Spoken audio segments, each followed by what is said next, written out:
Well, let's chat about this series with Afua Hagan, a broadcaster and journalist in London. Thanks for joining us. Thanks for having me. You have watched those first 3 episodes really closely, and I know a lot of people who are looking at this newscast now probably haven't had that opportunity. So what would you tell them is kind of the most notable part of those first 3 episodes? Well, there's a few main takeaways, I think. First of all, that this is really about Harry and Meghan's love story. We get to learn a lot about how they met. They met on Instagram, which I think a lot of people didn't know. Harry saw Meghan on a mutual friend's feed, and they got in touch with each other. And also about there's lots of pictures and videos of their life together. We get to hear Archie's voice for the very first time. We get to see Lilibet and Archie and see their family life, see their house in Montecito. So it's really a lot about their love story. We also get to hear about the press and how the press have played a part in Harry's life from when he was younger. You know, he talks about never remembering going on holiday without the paparazzi being there. My mum did such a good job in trying to protect us. She took it upon herself to basically confront these people. Excuse me. As a parent, could I ask you to respect my children's space? And right up until now, until the part that the press have played, whether it's paparazzi hounding Meghan when she was in Toronto filming Suits, or the way that the press write about the couple. There was also some really great pieces on the effects of colonialism and the empire and the effects that that still has today. 2 of the key themes in I watched the first 2 episodes are, and you touched on this, the paparazzi and racism in terms of the way that that Meghan was covered in the UK. Both of those have been talked about before. Was there anything in that surprised you this time around? No, there was nothing new, certainly, that we learned, but I think what we already knew was kind of fleshed out and was panned out.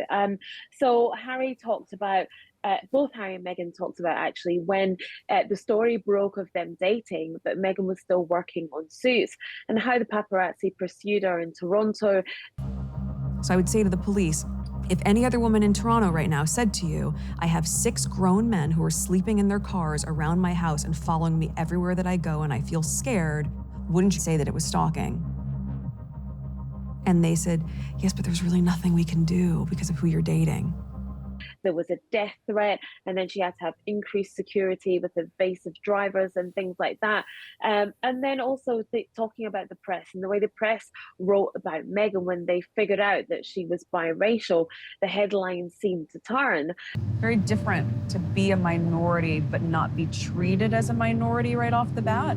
But obviously now people are very aware of my race because they made it such an issue when I went to the UK. But before that,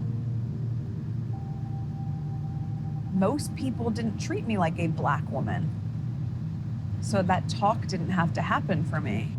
And it was kind of, you know, it's the institutionalized racism, I think, in the British media, and unconscious bias, you know, things that people don't even notice that are there and have been there for so long, contributed to those headlines, contributed to those stories and the way that they were written. As I watched it, I felt to myself that this is a carefully controlled message or set of messages approved by Harry and Meghan, not a journalistic documentary done by somebody independently. If it had been that, are there parts of their story that you think would have been told or should have been told that aren't included in this?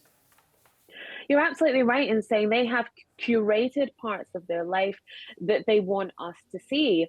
And yes, I guess if you wanted to have it more balanced, you perhaps would have other members of Harry's family there talking about what it was like when perhaps Meghan joined the royal family, if you wanted that side. I think Harry and Meghan, when it comes to their life, they're telling us about their love story. The next 3 episodes are going to cover Megxit, their wedding, and what happens after that. They are good in certain ways at bearing all and bearing everything. I don't think there's anything perhaps that they have left out that we would want to know. But I think maybe if we did want more of a journalistic side to it, then we would need to hear from Harry's family to hear about how they embrace them, what it was like when they joined the family, the discussions over Megxit, the discussions over the roles for Harry and Meghan going forward, because there is two sides to every story. Afua, 3 more episodes are going to drop on this. Any idea what we might expect or what you hope to see in those remaining episodes? That's a really good question. We got a new 30-second teaser at the end of episode 3, and it kind of points towards Megxit. It certainly points towards the press again. So I think we're going to hear about when they decided to leave the royal family, what happened after the wedding, what happened after the birth of Archie, and moving to America. Perhaps that's where the bombshells will be, because there wasn't really any in episodes 1, 2, and 3. So perhaps 4, 5, and 6 will up the ante. All right, Afua, really nice talking to you. Thanks. Thank you.